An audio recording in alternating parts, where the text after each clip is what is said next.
So here we have our app, PassingBike, which is for connecting cyclists on their commute to local independent businesses, be it cafes, restaurants and such. So first of all, you can see we have here the login page where users would sign in to their profile. So I can just go ahead and do this now.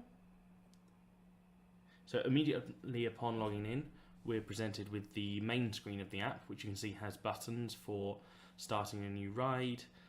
the local businesses that the cyclist has chosen to save for later, and a button for leaving reviews on previously visited locations. So if we're going to saved for later here in the middle, we can see a list of the local businesses that we've chosen to visit at a later time. So we've got two here for two different cafes in Glasgow, and if I go ahead and click on one of them, you can see the detailed screen for that particular location that I'll explain more in depth in a moment.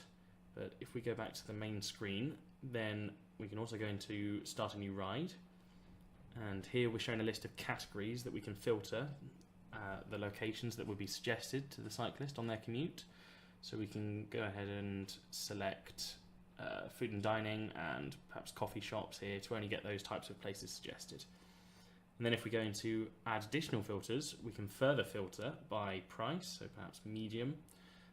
rating of say 3-star minimum, and dietary requirements, so perhaps we can say nut-free and gluten-free. So on exiting the additional filters section, we can then start the ride and see the screen here that the cyclist would be greeted with on their commute, showing their speed and how far they've already travelled. So on this screen, pop-ups will appear as the cyclist passes the location. So for example here we have the Griffin, and we can see bits of information about it, and we have the ability to save it for later or navigate to it, or we can press this information button on the right and see more details about it. So here we have the details screen we saw a moment ago, on which we can see the name of the business at the top, a photo of the business,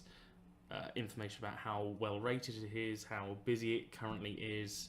how much of a detour it is from the cyclist's commute, and how many of their friends have recommended it.